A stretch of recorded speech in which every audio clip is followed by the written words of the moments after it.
सुनो जग्गू, तुम सजा पूरी करके बाहर जा रहे हो। आइंदा कोई भूल ना करके कोई छोटा मोटा काम करके जिंदगी बिताओ। अच्छा सरकार। नेक्स्ट। नमस्ते बाबूजी। ए दुलारे। सरकार। तो फिर से जेल से बाहर जाके अपनी पुरानी हरकतों को दोहरा के बैरंग लिफाफे की तरह यहाँ वापस लौटने वाला है? नहीं बाबूजी, अब लौट के नहीं आऊंगा बाबूजी, मेहनत का काम करके जिंदगी बिताऊंगा। यहाँ फिर आया तो जिंदगी भर के लिए बेड़ियां पहना दूंगा तुझे। जा। चलता हूँ बाबूजी। नेक्स्ट। बहन रानी आओ, आज तुम सजा पूरी करके यहाँ से बाहर जा रही हो, इसकी खुशी हो रही है मुझे। मुझे भी इसकी खुशी है, लेकिन इतने रोज जेल में जिसने गुजारे हो उसके साथ हमेशा एक भाई की तरह तुमने बर्ताव किया। मेरा कोई भाई न होने की वजह से इस जिले से तुम्हें भैया समझा, लेकिन अब तुम्हें छोड़कर बैरी समाज में वापस लौटते वक्त कुछ कसक सी मन में हो रही है भैया। सुन बहन, अपना मन चंगा हो तो कठौती में गंगा, अपना मन भला हो तो आस पड़ोस के लोग भी भले होंगे। तुम बाहर जाके सब लोगों से घुल मिल के रहोगी तो वो तुम्हें खुद अपना लेंगे। इससे ये उम्मीद पागलपन है भैया। शराफत को बड़ी बेदर्दी से खत्म करके अन्याय को बढ़ावा देती है ये दुनिया। इंसानियत पर मर मिटने वाले को तबाह करके मौज बनाती है ये दुनिया। इस जिंदगी ने तुम्हें क्या नहीं दिया है मैं जानता हूँ, लेकिन भाई कहलाने का हक अगर मुझे दिया है तो एक ही बात कहूंगा बहन, बीती जिंदगी की सारी बातें भुला के मिठास भरनी और बांटनी होगी अब तुम्हें अपने जीवन में। अपने भाई की इस प्यारी सलाह का लाख लाख शुक्रिया। यही नहीं बहन, तुम्हारी भाभी से मैं तुम्हारी बहुत तारीफ कर चुका हूँ। तुम्हें उसने देखा नहीं लेकिन उसे तुम पर गर्व है। इसलिए अगर किसी वजह से रोने के लिए किसी कंधे की जरूरत पड़े तो दौड़ी हुई चली आना अपने भैया के पास। ठीक है, मैं आऊंगी। सुनो बहन, जेल कोर्ट और अस्पताल से जाने वाला फिर उनके नजदीक वापस आने की बात ही नहीं करता, सपने में भी नहीं सोचता। मैं आऊंगी, अपने भैया के घर आऊंगी। That's good. ये लो। नेक्स्ट।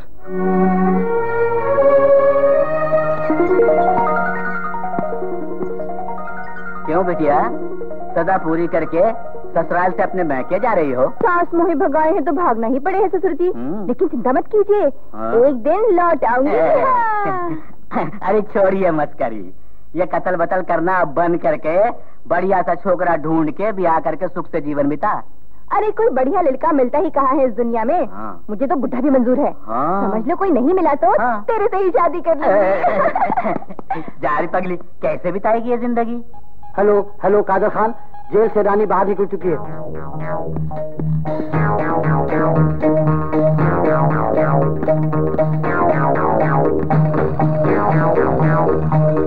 मैडम जरा उधर देखिए।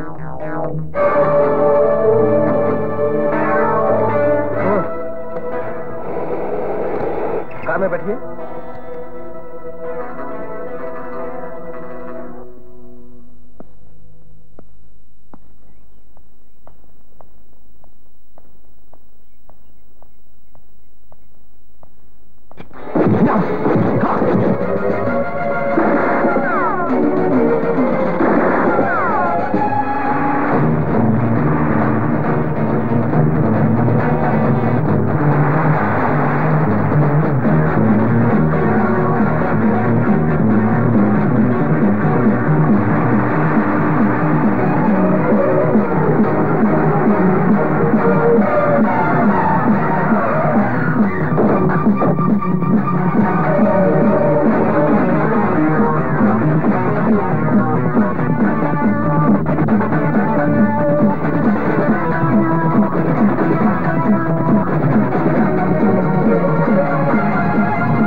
टोटो के जोर पर मुझे रोकने के लिए किराए के टट्टू भेजे गए हैं। लेकिन मैंने जितना मारा है, इसकी कितनी कीमत हॉस्पिटल में देनी पड़ेगी, ये गधे ने नहीं सोचा होगा।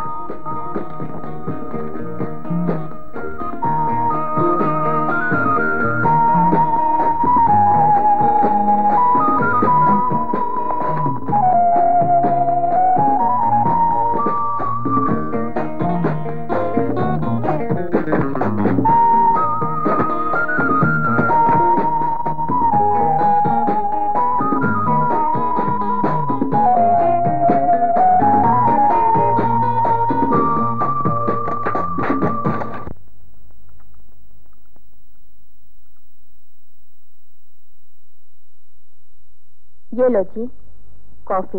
देखो जी, कॉफी और नाश्ता, तुमसे कितनी बार कहा है तुम मेरे लिए तकलीफ मत उठाओ। हाँ कहा तो है, लेकिन मेरा सूलू, नारी का सबसे महान रूप है माँ का रूप। ऐसे अनोखे रूप में तुमको फूलों पे बिठा के भले ही मैं ना निहार पाऊं, लेकिन तकलीफ उठाने से तो मना कर सकता हूँ। छोड़िए ना। ओ रानी, तुम हो? आओ बहन आओ। सूलू, यही है वो लड़की रानी। बहन कह के दिन रात इसकी तारीफ के पुल आप मुझसे बांधा करते थे ना। दर्शन तो तुम्हारे अब तक नहीं किए थे, लेकिन तुम्हारी सारी कहानी मैं इनसे सुन चुकी हूँ। इस अभागन के बारे में सुनने को है ही क्या भाभी? ऐसा मन में क्यों लाती हो?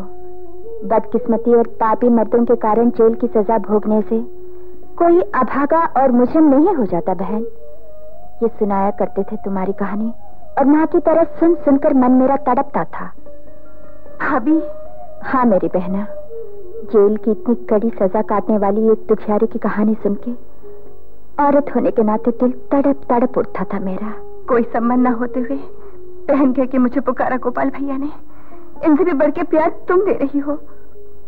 मुझको तमाम मर्दों और पूरी दुनिया से नफरत हो चुकी थी, पर अब तो लगता है पहले इंसान और शराफत इस दुनिया में अभी तक बचे हुए हैं। अगली बहना, कब तक बादलों के पीछे सूरज छिपा रहेगा? बैठो, मैं भी आती हूँ। भैया, बहुत से कैदियों को तुम रोज जेल में देखते हो, लेकिन मुझ किस्मत की मारी को ही प्यार से बहन कह के क्यों बुलाया? इसलिए कि तेरे जैसी ही एक बहन मैं गवा चुका हूँ। भैया?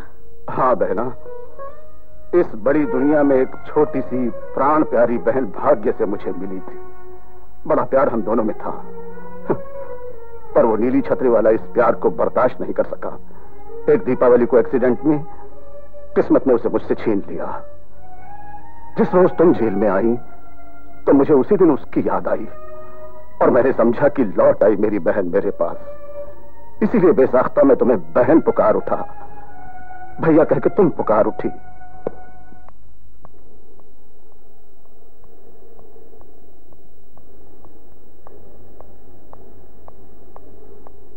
हाय रानी। अरे रेखा, हाय। तुम यहीं रहती हो? यहाँ आए हुए तो कई बरस हो गए हमें। भैया ने यहाँ कराटे स्कूल भी खोला है। रानी, तुम कहाँ रहती हो? मैं तो नजदीक ही रहती हूँ। मेरी जिंदगी जिन्होंने बर्बाद की है, उन्हें ठिकाने लगाने के बाद ही मैं जाऊंगी। क्या मुझे तेरी कहानी पता नहीं? तेरे साथ जो अन्याय हुआ उसे जानकर मुझे बड़ा दुख होता था। चल बहन, अब से तू मेरे साथ रहना। सॉरी रेखा, अगर मुझे बदला लेना है तो मुझे अकेले ही रहना होगा। सुनो, मैं इसी शहर में हूँ, मेरा ये राज किसी को मत बताना। ये तो ठीक है, लेकिन एक बात याद रखना, जब भी किसी मुसीबत में हो तो मैं यहाँ पर मौजूद हूँ, ये मत भूलना। मेरी कार रिपेयर हो जाए तो मैं तुझे ड्रॉप कर दूँ। नहीं, नजदीक ही बस स्टैंड है, अर्जेंट काम है, मैं चलती हूँ। भैया से नमस्ते कहना मेरी, मैं चलती हूँ।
क्या बात है रे? अभी जो तुमने बोला क्या वो सच है? हाँ बॉस, उस श्याम बाबू के लोग जेल की दीवार से 2 फुलांग दूर मिट्टी की रोड पर बेहोश पड़े हुए हैं। यानी कि कैदी रानी ने उन्हें मिट्टी चटाई, ये बात साफ जाहिर है। हाँ बॉस, बस में रानी का पीछा करने वाले राम बाबू के लोग बस में ही खलास हो गए।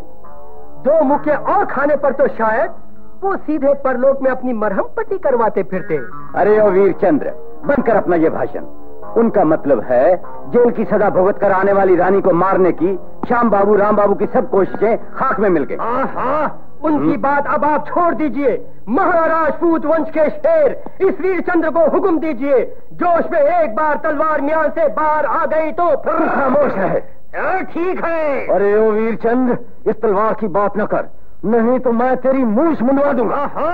मेरी इस तलवार का आप मजाक उड़ा रहे हैं। इस तलवार को प्रताप सिंह ने मुगलों के खिलाफ जब मैदान जंग में घुमाया था तो अकबर बादशाह को पसीना आ गया था। खामोश रह, क्यों बेकार में अपनी डींग मारता है?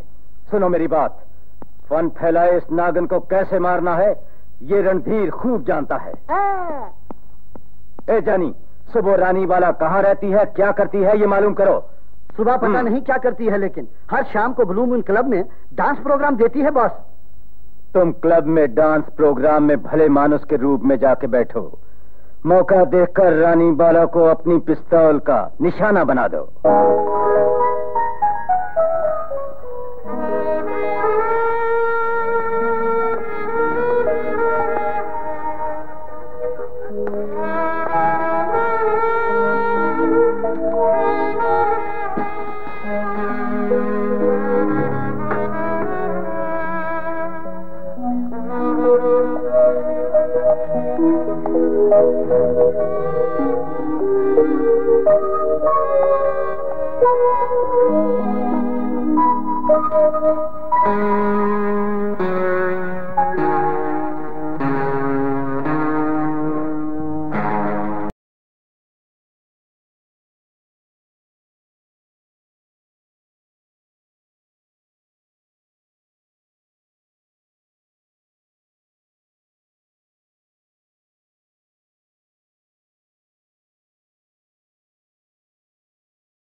May I come in?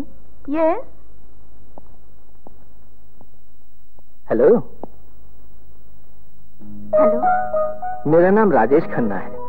गाना भी अच्छा था, नाच भी अच्छा था। मुझे बड़ा प्यार है म्यूजिक से। आज तो मैं आपकी कला देख के सुन भुला बैठा, इसीलिए मैं आपके दर्शनों के लिए आया हूँ। Thank you very much. सुनिए, अजंता तो कला का मंदिर है। उसे मैंने देख के सोचा ये पेंटिंग सचमुच सामने आए, इस युग में जीती जागती मेरे सामने आए।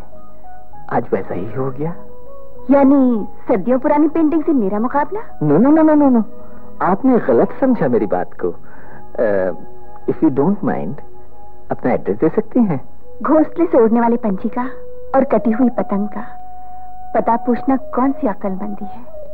मिस्टर राजेश, जीवन तो बहता हुआ एक पानी का दरिया है। जाने कहाँ ले जाए मुझको बहा के। Bye bye.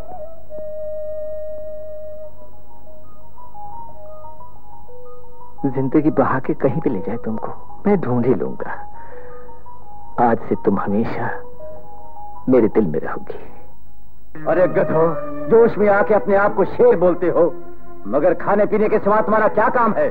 मर जाओ डूब के कहीं। क्या मोती छिड़के हैं आपने? बेकार इन लोगों के लिए आप अपनी दौलत मिट्टी में मिला रहे हैं। मेरी बात मानिए जनाब, इसी वक्त इस बहादुर वीरचंद को तलवार निकालने के लिए बोलिए। रुक जा, तेरी तलवार मेरे नाम का दुश्मन बन गई। क्या कही? सुन जानी, सब बत्तियां बुझ चुकी थी। मैं ना पिंजरे के पास फड़फड़ा रही थी, लेकिन तुम ना मार सके। और तुम क्या करोगे? ठूसेंगे। हम लोगों के पास कोई भला मानुस बैठ गया, इस वजह से पिस्तौल चलाने का मौका नहीं मिला बॉस। सोच लीजिए, सोच लीजिए, सोच लीजिए। इस बहादुर वीरचंद्र को तलवार मियां से निकालनी ही पड़ेगी, ऐसा लगता है। दिमाग लगाना छोड़ो और अपना मुंह बंद रखो। ठीक है, या आपके उसका नाम लिया तो 32 बार कर दूंगा। सुन रहे जानी, चाहे कुछ क्यों ना हो जाए, इस दुनिया से उसका सफाया करना ही होगा।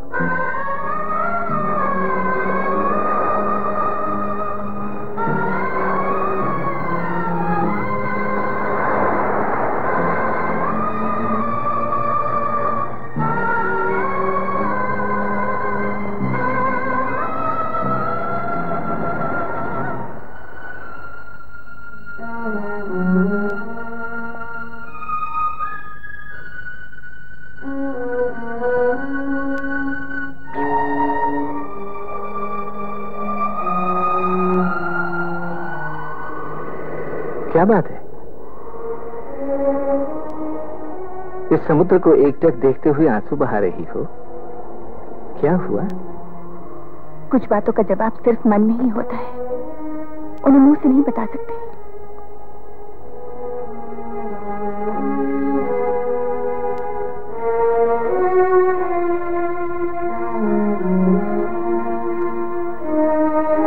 इस समंदर से भी गहरा है तुम्हारा मन, ये बात मैं जानता हूं, लेकिन एक न एक दिन मैं उसकी गहराई में छिपी हुई सच्चाई को जानकर ही रहूंगा और तुम्हारी मदद करूंगा।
और एक अंगलू, ताज होटल के 111 नंबर क्वार्टर में हमारा बॉस है। चिड़िया फंस गई हमारे जाल में, यही उसको भून डालें या मालिक की खिदमत में पेश करें, ये पूछ के बताओ।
एक बज रहा है, अब तक घर पहुंच चुकी होगी वो। उसे हमारे यारों ने खत्म कर दिया होगा। हेलो बॉस, रानी बाला हम सब की मरम्मत करके भाग गई बॉस। क्या? बच के भाग गई? नागिन की तरह फुंकारती हुई यहां डसने को आई तो आ गई उसकी मौत। मौत मेरी नहीं आई यू फूल, तेरी आई है। मैं अब अपना बदला लेने के लिए तुझे मारने आई हूँ।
कहाँ गई थी रानी?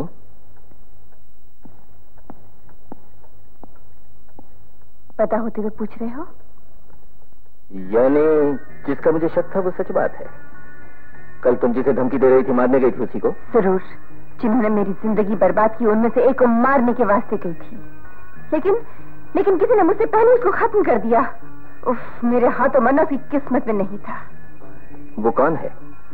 मालूम हो जाएगा। मत रो बेटी, कैसी किस्मत है। ब्याह में 10 रोज रह गए थे मगर इस बीच दूल्हा मर गया। मैं सोचती थी तुम दोनों हंसी खुशी जिंदगी गुजारोगे।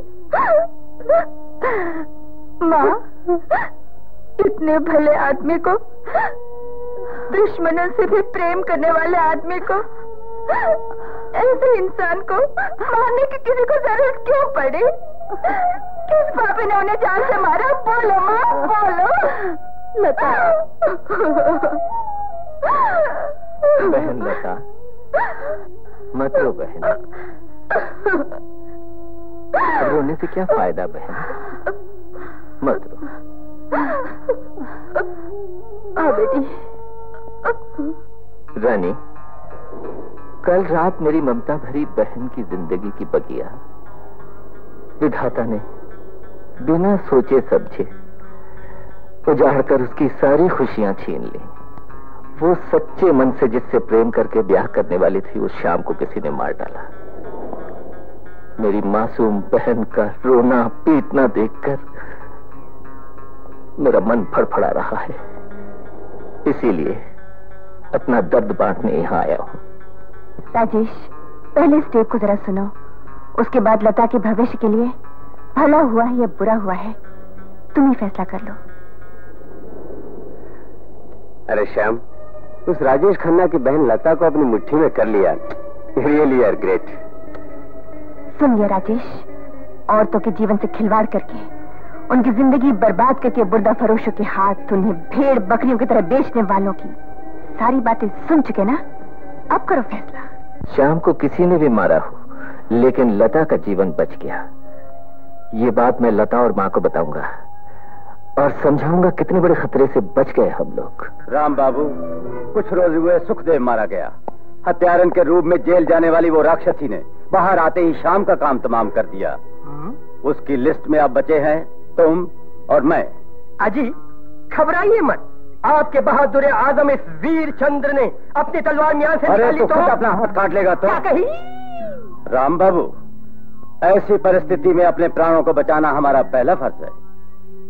जापान में 3 खतरनाक निंजा फाइटर्स को मैं जानता हूँ, उनको यहाँ बुलाकर अपनी जान बचाने का बंदोबस्त करता हूँ। ऑल राइट, अपनी हिफाजत तुम खुद कर रहे हो, मैं इसका इलाज सोच चुका हूँ। एक खतरनाक कातिल रतन है जो मर्डर के इल्जाम में जेल की सजा भुगत रहा है। किसी का खून करना तो उसके बाएं हाथ का काम है। मैं रानी वाला के लिए उसको इस्तेमाल करूंगा। यू मीन जेल की सजा भोगने वाले कैदी को आप बाहर ले जाना चाहते हैं, यही ना? यस, लेकिन ये काम फोकट में नहीं करवाऊंगा। इस दुनिया में सब आदमी और सब कामों का एक रेट होता है, ये मैं अच्छी तरह जानता हूँ। हाँ, आपका रेट क्या है बोलो? मिस्टर राम बाबू, क्या आप मुझको खरीदने आए हैं? लेकिन मैं बिक जाऊंगा, ये आपसे कौन बोला?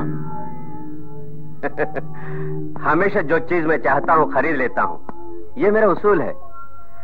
सुनो मिस्टर गोपाल, सारी उम्र नौकरी करके जितना रुपया तुम कमाओगे, नौकरी में जरा सी बेईमानी से उसे ज्यादा कमा सकते हो। इसलिए कहा मानो मेरा। रुपयों से दुनिया में हर चीज को खरीदना मुश्किल है मिस्टर। प्रेम, दोस्ती, शराफत, धर्म और ईमान, इन सब चीजों को तुम रुपयों से नहीं खरीद पाओगे। Mind it. डायलॉग मत बोलिए, कथनी और करनी में फर्क है। सुनो मिस्टर गोपाल, सुख से जीवन की गाड़ी का सफर तय करने के लिए बातें नहीं, पैसे चाहिए। ये तुम जैसे लोगों का उसूल होता है, लेकिन अपनी नौकरी को अपनी जान से भी ज्यादा प्रेम करने वालों के लिए तुम्हारे ये कागजी नोट रद्दी के सिवा कुछ भी नहीं है। एंड वन मोर थिंग, एक ईमानदार गवर्नमेंट ऑफिसर को रिश्वत देने की जुर्रत करने वालों को अभी इसी वक्त में अरेस्ट करके रतन की बगल में बिठा सकता हूँ, लेकिन घर पर आए हुए मेहमान की मेहमान नवाजी मेरा उसूल है। Now get out. ऐसा ना कहिए। आई से shut up and get out. Mister Ram Kumar, इस रतन को हमारी जेल से छुड़ाने के लिए अभी इसके गिरोह का कोई बड़ा आदमी खरीदने आया था मुझको। जरा होशियारी के साथ इस पर नजर रखना। एंड वन मोर थिंग, कभी अगर ये भागने की कोशिश करे तो बेधड़क होकर इसे गोली मार देना। माय डियर फ्रेंड्स, मैंने आप लोगों को जापान से यहाँ क्यों बुलाया है आप लोग जान गए होंगे। चौकन्ने होकर हर वक्त मेरी हिफाजत करनी होगी। कभी कोई आदमी यहाँ पर मुझे मारने आए तो उसके टुकड़े टुकड़े करने होंगे। Yes boss. अपमान, मेरा अपमान। इतने बरस तक अपनी इस तलवार से मैंने अपनी आंख की पुतली की तरह आपकी हिफाजत की। अब मेरी ताकत की सबके सामने मट्टी पलीत कर रहे हैं। इन जापानियों को अंग रक्षक की जिम्मेदारी देकर है कितना भयंकर अपमान कर दिया आपने मेरा। चुप रहे, अगर मैं तेरे अपमान के बारे में सोचता रहा तो मेरे प्राणों को खतरा है। ये बात है, इस वीर चंद्र की ताकत पर शुभा कर रहे हो। दुष्टों की इस मंडली के साथ अब मेरा रहना ठीक नहीं। अरे ओ दुष्ट घमंडी बदमाश रणधीर, तेरा बुरा टाइम आ पहुंचा है। इसीलिए इसी वक्त मैंने तेरी दुष्ट मंडली से इस्तीफा देने का फैसला कर लिया है। चलो बला टली, कठपुतली की तरह टीम की तलवार कमर में खोस के बकवास करके तू मेरे कान क्यों खाता है? जा तो कहीं और जाके मर। मेरी आंखों के सामने फिर आया तो इनका पानियों से बोल के तेरा खोपड़ा उड़वा दूंगा। ऐसा है तो मेरा यहाँ से भाग जाने में भला है। रतन, खाना खा लो। कमबख्त, रोज वही सड़ा भूसा खाना। तेरे जन्मदिन की खुशी में आज तेरे घर वालों ने केक भिजवाया। कमबख्तों ने इसमें जहर न मिला के भेजा, देख लिया? हाँ, हम चख के देख चुके हैं। अच्छा ठीक है, रख दो। हाँ, वहां रख दो। Come on.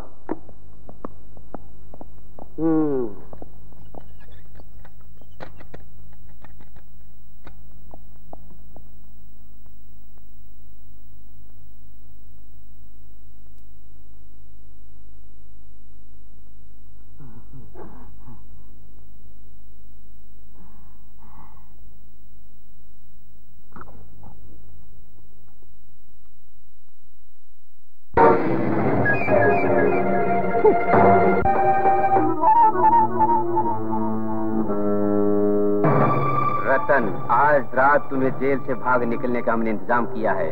जेल की कोठरी से जब तुम बाहर निकलोगे तो तुम्हें उत्तर की दीवार पर रस्सी लटकी हुई मिलेगी। दीवार की दूसरी तरफ एक वैन तुम्हारे इंतजार में खड़ी होगी।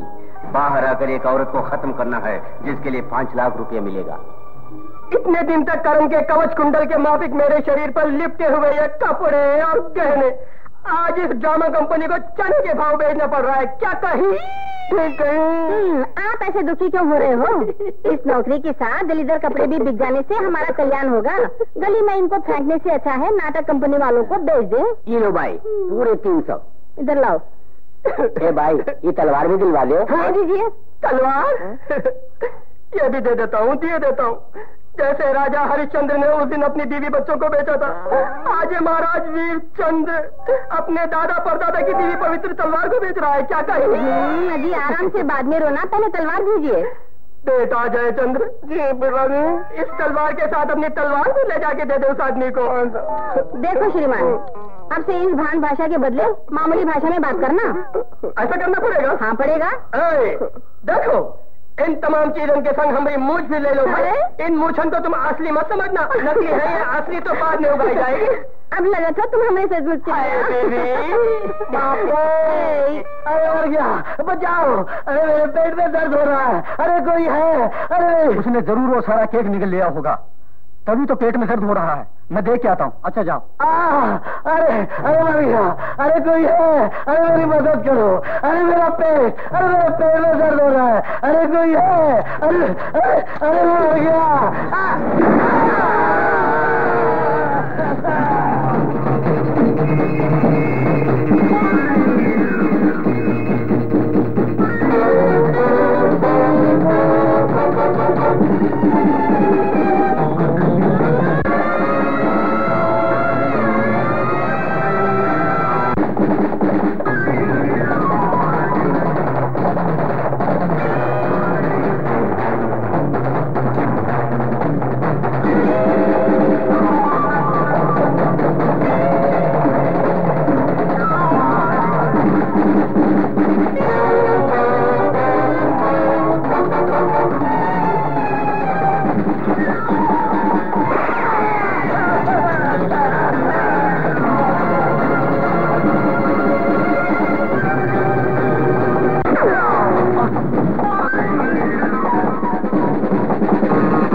उस जेलर ने रतन को गोली से मार दिया।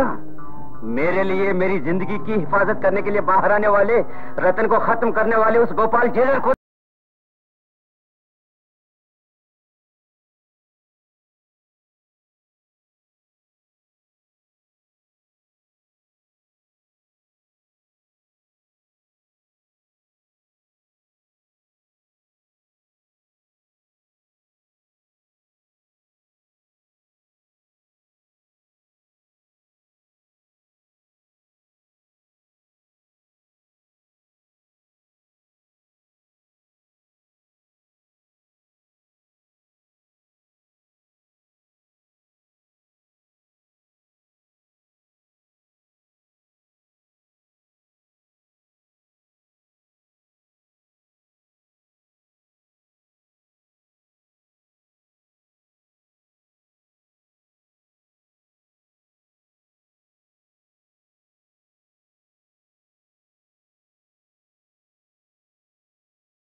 Hello, jailer Gopal here.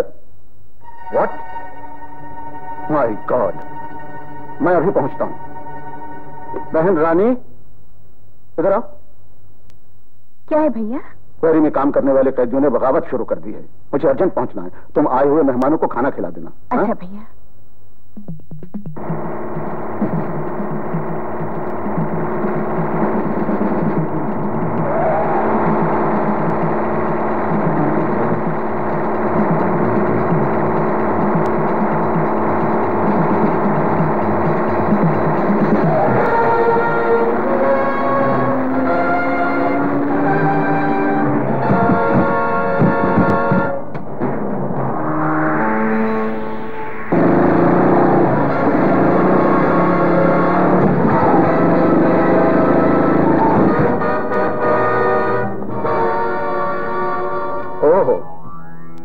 सारा राम बाबू का बनाया हुआ प्लान है।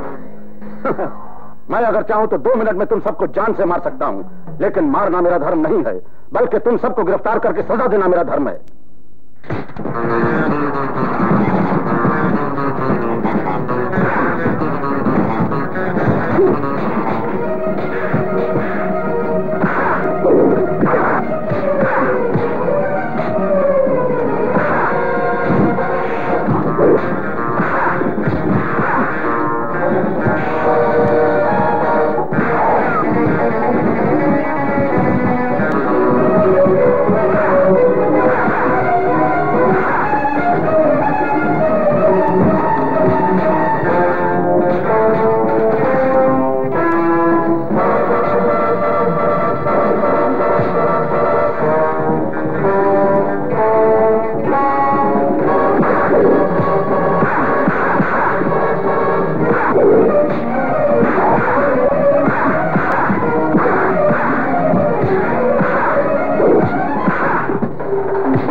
कौन बोल रहे हैं? देखो बेटी, सब जेलर चक्रवर्ती बोल रहा हूँ।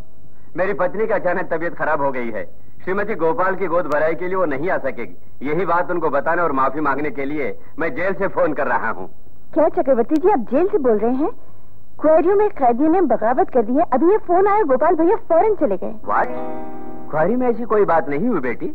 मौसम खराब होने के कारण कैदी लोग क्वेरी से लौट आए। वैसे रतन को गोली मारने के बाद जेल में कोई भी गलाटा नहीं हुई बेटी। Everything is perfectly normal.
भैया, ये कैसा अनर्थ हो गया?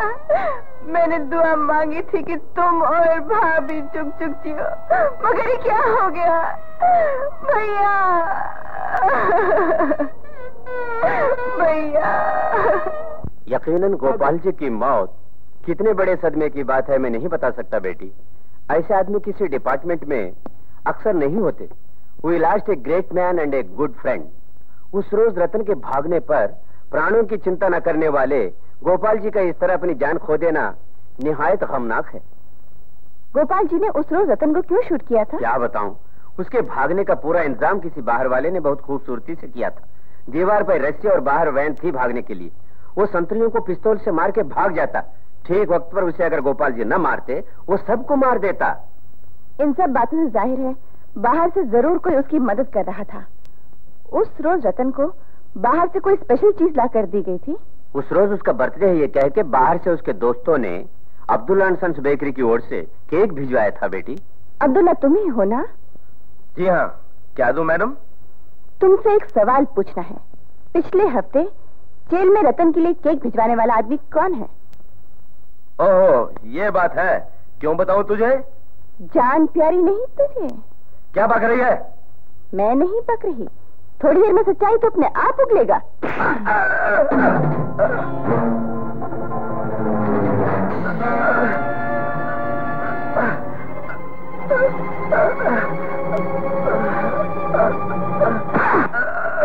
अब बोल, सच बोल, केक भिजवाने वाला आदमी कौन था? अभी बताता हूँ बहन, मुझे न मारो। उसका नाम और पता सब कुछ बताता हूँ। अब बोल।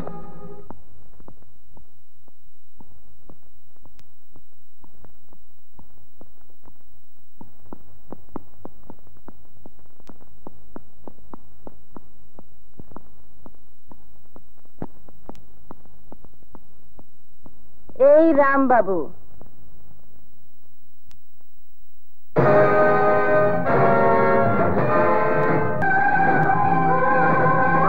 मैं कब से तुझे तलाश कर रही थी और तू खुद मेरे चंगुल में आ फंसा।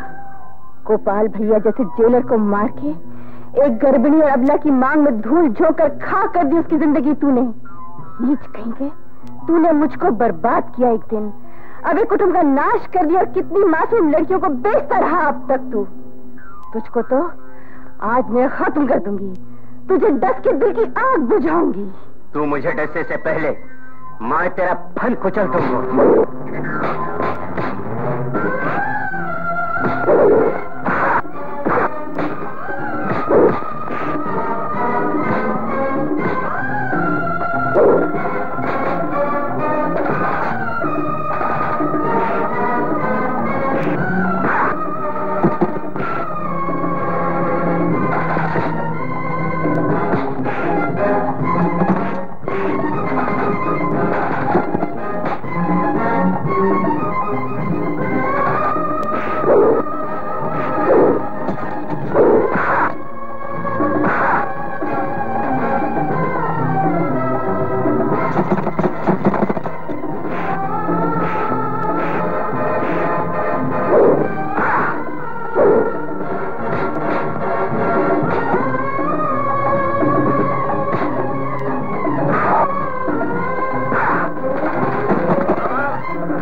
पार्टनर रणवीर को फोन कर।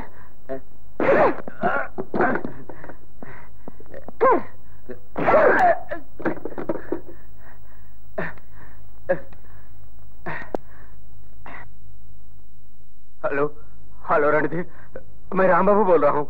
मैं इस वक्त उस रानी के चंगुल में फंसा हुआ हूँ। वो मेरी जान लेने के बाद। ओए रणधीर, मैं तुम 4 भेड़ियों में से तीसरे का काम तमाम कर रही हूँ। इसके बाद तू पाताल के अंदर भी होगा तो तुझे घसीट के मैं इसी धरती पर मारूंगी।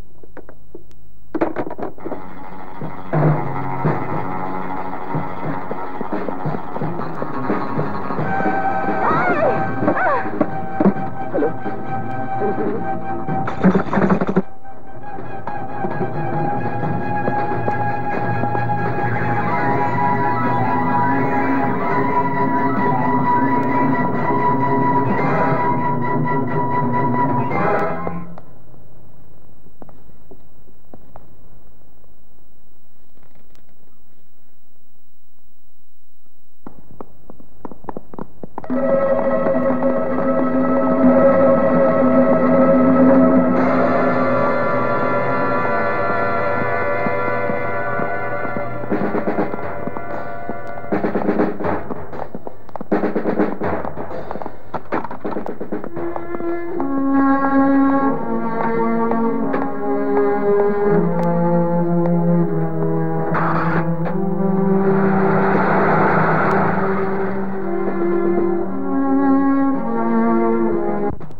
Hello, Rajesh speaking. भैया, मैं हूँ भैया, मैं रेखा बोल रही हूँ। क्या बात है बहन, क्या हुआ? तुम कहाँ पर हो? मैं शॉपिंग करके लौट रही थी तो कुछ बदमाशों ने मुझे किडनैप करके इज्जत से हाथ डाला। मैं बच के वहाँ से भागी तो और भवानी के मंदिर के पास में एक आम का बाग है, वहाँ के पब्लिक फोन से बात कर रही हूँ। यहाँ से थोड़ी दूर एक बंगला है, रेड गेस्ट हाउस है। वो हेलो हेलो हेलो हेलो, यहाँ से बच के भागना मामूली बात नहीं है, भगवान भी आके नहीं बचा सकता। अब तुझ खाली बोतल और सड़ी हुई फूल माला की तरह हम इस्तेमाल में आई औरत को फेंक देते हैं। आइंदा तू हमारा राज किसी के आगे खोल न सके, इसलिए मुझे तेरी जबान हमेशा के लिए बंद कर।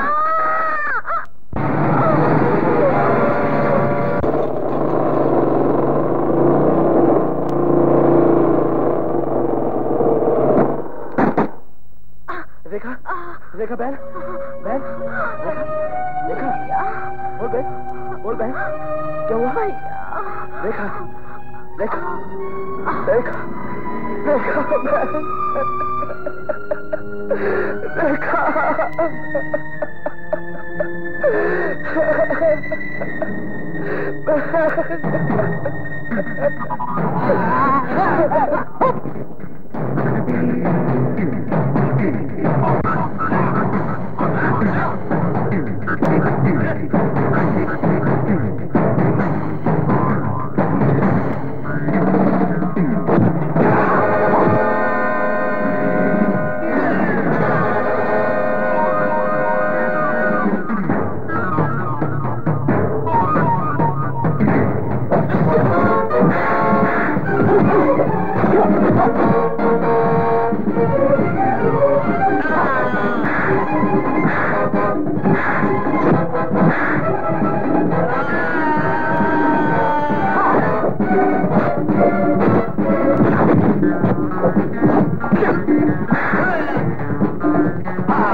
कैदी रानी, कैद खाने से छूट के भी तू कैद खाने के अंदर ही है। अपनी मुट्ठी में आग को बंद करके ये मत सोचना कि आग बुझ गई। तेरे प्राण इन हाथों में ही, ये मत भूलना जंगली। सुन रे, दीपक बुझने से पहले भभक उठता है। जिंदगी की आखिरी घड़ी में जोश में क्यों आती है? अब कोर्ट तुझे जरूर फांसी की सजा देगी और तेरा किस्सा खत्म हो जाएगा। सुन रे, नारी चंडी होती है क्या तू नहीं जानता? और अगर चंडी जाग उठे तो ये कैद खाना, कोर्ट और तेरी पूरी पलटन तेरी रक्षा नहीं कर सकती। कल मुझे कोर्ट फांसी की सजा दे तो दे, लेकिन कल दोपहर के 12 बजते ही मैं तुझे जहन्नुम भेज दूंगी। योर ऑनर, मुद्दई रानी बाला का इतिहास बताता है कि एक बार 4 नौजवानों ने जबरदस्ती इसकी मान मर्यादा लूट ली, जिसकी वजह से इसने अपनी मां को खो दिया और अपने पिता से ये बिछड़ गई। इस पर हुए अत्याचार के कारण मोम का दिल रखने वाला इस कोर्ट में बैठा हर आदमी हमदर्दी जताएगा और कहेगा बेचारी। योर ऑनर, मजलूम की फरियाद सुनने के लिए कानून मौजूद है, मुजरिमों को सजा देने के लिए भी कानून मौजूद है, लेकिन मुद्दई ने कानून से कोई फरियाद नहीं की, न ही रिपोर्ट लिखवाई। इसने अपना बदला लेने का बीड़ा खुद उठाया, कानून और इंसाफ की परवाह किए बिना एक मुजरिम का खून करके इसने जेल की सजा भोगी। योर ऑनर, सजा मिलती है इसलिए कि मुजरिम में सुधार आए, परिवर्तन आए और वो शराफत का जीवन बिताए। लेकिन मुजरिमा अपने दिल में बदले का ज्वालामुखी लेकर जेल से बाहर आई, उन चारों को ढूंढा और उनका पीछा किया। श्याम बाबू को होटल की लिफ्ट के पास, राम बाबू को उसके घर के पास इस ने बेदर्दी से खत्म कर दिया। जो भी रास्ते में आया उसको मार डाला और बदला लेकर ही छोड़ा। लेकिन योर ऑनर, अचरज इस बात का है कि मुद्दई का कहना है ये कत्ल उसने नहीं किए, मगर बदले की बात ये मानती है, ये भी मानती है कि वो उन्हें मारने गई, लेकिन उसका कहना है ये कत्ल उसने नहीं किए। योर ऑनर, ये झूठी कहानी कौन मानेगा? समाज के भले और शरीफ लोगों को कोई क्यों मारेगा? मैं पूछता हूं, मारने की किसी को जरूरत क्या है? गवाहों के बयान से यह साबित हो चुका है कि मुद्दई रानी ने ही ये कत्ल किए हैं। जिस भारत देश में औरत को क्षमा और दया की मूर्ति मानते हैं, इसने वहां जन्म लिया। कभी इसके साथ किसी ने जुल्म किया तो इसने इंसानियत को भुलाकर, बाना पहनकर दो इंसानों की बेधड़क होकर हत्या कर डाली। समाज के माथे पर यह बड़ा खतरनाक धब्बा है। इस मुजरिमा को कड़ी से कड़ी सजा देने की मैं कोर्ट से दरखास्त करता हूं। That's all your honour. सुनो बेटी, अपनी सफाई में तुम्हें कुछ कहना है? योर ऑनर, इस केस के बारे में मेरा बयान सुनने की अदालत से मैं दरखास्त करता हूं। सुनिए, बयान अगर आप देना चाहते हैं तो बॉक्स में आइए।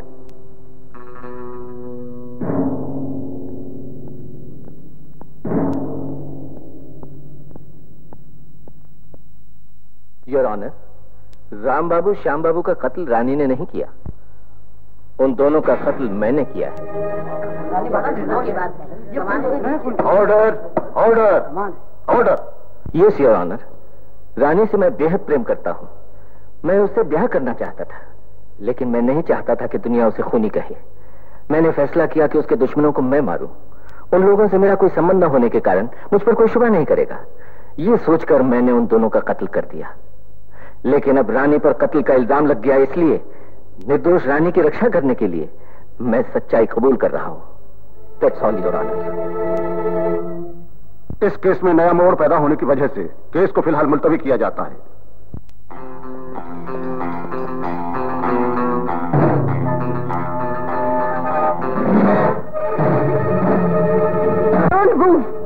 कोई भी आगे बढ़ा तो मैं उसे गोली मारकर खत्म कर दूंगी।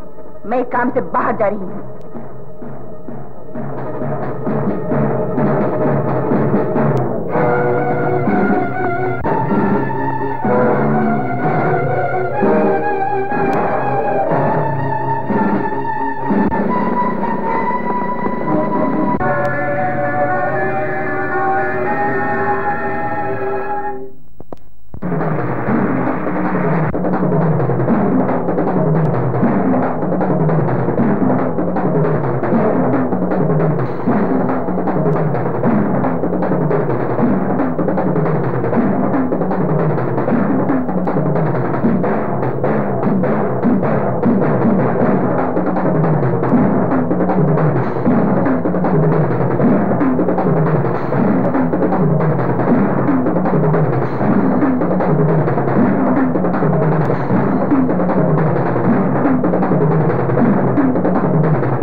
बजने वाले, इतनी दूर वो कैसे पहुंचेगी?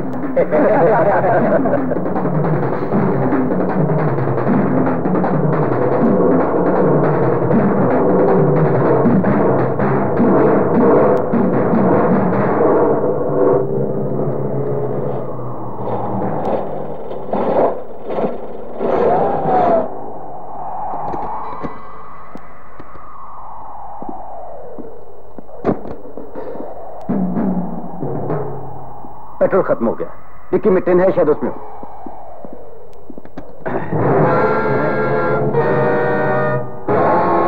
दूर है। हाँ, तेरी मौत का परवाना। टंकी में से पेट्रोल मैंने ही निकाला था। कहा था मैंने, आज दोपहर को 12 बजते ही तुझे खत्म कर दूंगी। तुझे याद नहीं? निंजा।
तुझे आसानी से नहीं, तड़पा तड़पा के मारूंगी।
जगन्नाथ राव जी। हाँ, मैं हूँ कमिश्नर। शहर में दलाल स्ट्रीट का सबसे बड़ा सेठ जगन्नाथ राव। सारे खून मैंने किए, मैं ही खूनी। इंसाफ की आंखें होते हुए भी इंसाफ अंधा है जो गुनहगार को सही दे पाता जब तक उसे सबूत ना मिल जाए। इसी वजह से यह काम मैंने अपने हाथ में लिया। मिस्टर कमिश्नर, सिर्फ आज इस रणधीर को ही मैंने नहीं मारा, इससे पहले श्याम बाबू राम बाबू को भी मैंने ही मारा था। व्हाट? कोर्ट में पब्लिक प्रोसिक्यूटर को मैंने बड़े दावे से बोलते हुए सुना था। रानी बाला ने ही दोनों खून किए हैं। इनकार करके वो सबको बेवकूफ बना रही है, ऐसी बड़ी बड़ी दलीलें उन्होंने दी थी। बट ही वॉज मिस्टेकन, क्योंकि वो दोनों खून मैंने किए। मैंने। श्याम बाबू रानी बाला कहीं उसे खत्म न कर दे इसलिए घबरा के रूम से बाहर निकल के लिफ्ट के नजदीक भागकर पहुंचा।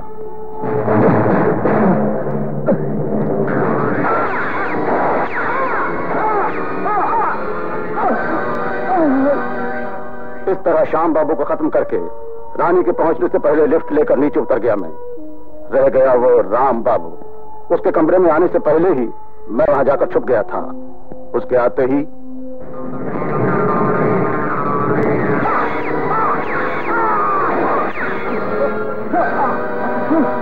इस तरह उसको गोली से मारकर कुर्सी में बिठा के मैं खिड़की से कूद के भाग गया।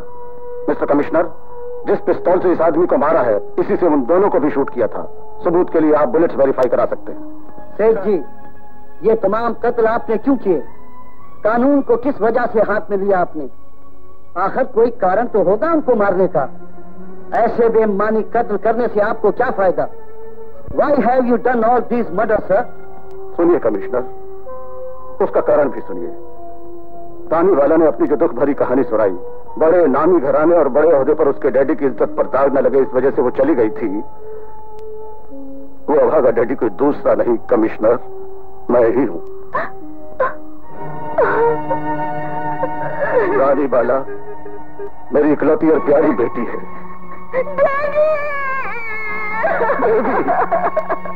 Baby, baby,